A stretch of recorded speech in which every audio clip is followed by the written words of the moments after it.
আচ্ছা ভাবি, আপনি আপনার স্বামীকে কতটা সম্মান করেন? এক্সের হনমান করি হে খাদে বইলে মুই নিচে বই। আর যদি সে নিচে বসে? এখন কি আর হর মু গর্ত হর রে হেয়ের মধ্যে বমু। সে যদি গর্তে গিয়ে বসে তখন কি করবেন? মোর সেনে জারুরার হনি মাটির মধ্যে ভরিয়ে থুম। এই আমি গোসল করতে ঢুকলাম, শীতের কাপড় চোপড় সামনে আইনে রাখো। হ্যালো গুগল, আমার জামাই এই শীতের মধ্যে ঠান্ডা পানিতে গোসল করে কিভাবে? তোর জামাই পাশের বাড়ির ভাবিরে দেখে দেখে গোসল করে তাই। তুই শুধু বাথরুম দিয়ে একবার বাইরে আয়। 5 বছরের রিলেশন, তোর মুখের কথাই ছাইড়া দেবো? অত গাধা আমি না, ফোন রাখ। টুম্পা, তুমি আমার জন্য অন্যের সাথে লড়াই করতেছো শুনে বুকটা জুড়িয়ে গেল। ভালো যখন তোমাকেই বাসি, পুরো দুনিয়ার সাথে লড়াই করব আমি। সত্যি তোমাকে পেয়ে আমি ধন্য। তা কার সাথে এত লড়াই করতেছো? কার সাথে আবার? তোমার বোর সাথে। জামাই 6 মাস হয়ে গেছে, মেয়ে আমার কাছে আসছে, তুমি ওকে নিতে আসো না কেন? আপনার মেয়ে আমারে রান্না করা শিখাইছে, থাল বাসন মাজা শিখাইছে, কাপড় ধোয়া শিখাইছে। দেখছো জামাই, আমার মেয়ের কত গুণ, অল্প দিনে তোমারে কত কিছু শিখাই দিছে।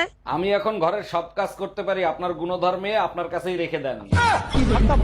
জামাই, শুনলাম তুমি নাকি আমার মেয়েরে নিতে আসবা। খবরদার, ভুলেও আমার বাড়িতে পা দিবা না। কেন আম্মাজান, আপনি চান না আপনার মেয়ে সুখে সংসার করুক? ওই বালের সংসার আমার মেয়ের করা লাগবে না। খবরদার, ভুলেও তুমি মেয়ে নিতে আসবা না। আরে আম্মাজান, আপনি শুধু শুধু রাগ করতেছেন কেন? আমার কি অপরাধ সেটা তো বলবেন। গরমের 8 মাস আমার কাছে থাকবে আর শীতের 4 মাস তোমার কাছে থাকবে। ওই বালের সংসার তোমার করা লাগবে না। তুমি একদমই টেনশন করো না, টাকার ব্যবস্থা একভাবে না একভাবে হয়েই যাবে। 5 লাখ টাকা আমি কোথায় পাবো? মাথাই তো কাজ করতেছে না। প্রয়োজন হলে নিজেকে বিক্রি করে তোমার টাকা জোগাড় করে দিব। সে তো ঠিক আছে, বাকি 4,99,000 কোথায় পাবো?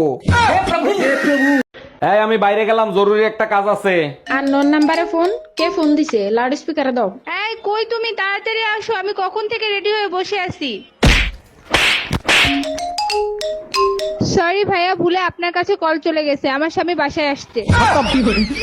এই তোমাকে শাড়ি আনতে বলছিলাম, আনছিলা? আনছি, দেখো টেবিলের উপর রাখা আছে। লাল রঙের শাড়ি আনছো কেন? জানো না আমি লাল রং পছন্দ করি না। সর্বনাশ হইছে, মনে হয় পাশের বাড়ির ভাবির সাথে পাল্টে গেছে। ভাবির সাথে পাল্টে গেছে? আজকে তো চামড়া দিয়ে ডুগডুগি বাজাবো আমি।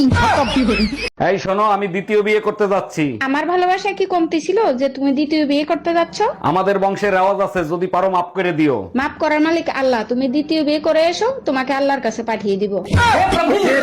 এই টুম্পা, কই তুমি? শিগগিরই ফ্রিজের কাছে আসো। এই দামরা গরুর মতো চিল্লাছো কিসের জন্য? কি হয়েছে? ফ্রিজে আগুন ধরে গেছে? ফ্রিজ খুললে ডিপের ভিতর দেখো, এর ভিতর আমার মার ছবি কি করে? আমার মাথা না খাইলে তো তোমার মার মাথা ঠান্ডা হয় না, তাই ডিপ ফ্রিজে রাইখা তোমার মার মাথা ঠান্ডা করতেছি। আচ্ছা টুম্পা, তুমি কি জানো প্রতিটা মানুষের ভিতর ভালো আর মন্দ দুইটা দিক থাকে? শুধু আমি কেন, প্রতিটা মানুষে জানে তার ভিতরে ভালো মন্দ দুটোই থাকে। বিয়ের পর থেকে আমি তোমার ভালো দিক দেখছি, তোমার মন্দ দিক দেখিনি। তোমার মন্দ দিক কোনটা? আমি তোমার খুশি সহ্য করতে পারি না। তুমি যখন হাসো, মনটায় চায় তোমার দাঁতগুলো হাতুড়ে দিয়ে ভাঙিয়ে ফেলাই। আচ্ছা, সবসময় তুমি ঝগড়ার মুডে কেন থাকো? একটু ভালোবেসে কথা বলা যায় না? এসব প্রেম ভালোবাসা আমাকে দ্বারা হবে না। ঝগড়া করবা তো বলো। 20 বছর কি বাপের বাড়ি ঝগড়ার পিএইচডি করে আসছো? একদম বাপের বাড়ি তুলে কথা বলবা না, একেবারে গুষ্টি ধুয়ে রোদে শুকাবো। টুম্পা, এই গরমের ভিতরে এইখানে বসে রয়েছো কেন? চলো ছাদে যাই, ছাদে যাই ঠান্ডা হাওয়া খেয়ে আসি। তুমি যাও তো, আমাকে বিরক্ত করো না, একদম ভালো লাগতেছে না। আরে বাবা, তার জন্যই তো বলতেছি ছাদে চলো, ছাদে যাই ঠান্ডা হাওয়া খেয়ে আসি, ভালো লাগবে। এই মাত্র খেয়ে উঠছি, আমার পেটে এক ফোঁটা জায়গা নেই, তুমি যে খাও। এই শোনো, গরমের ছুটিতে আমি বাপের বাড়ি যাব, আমারে বাপের বাড়ি দিয়ে আসো। এই গরমে হিট স্ট্রোক করে মরার কোনো ইচ্ছা আমার নাই, তুমি একা একা যাও। একাই যাইতাম, তোমার শালি বললো দুলা বাইরে সাথে নিয়ে আসতে, তার জন্য তোমারে বললাম।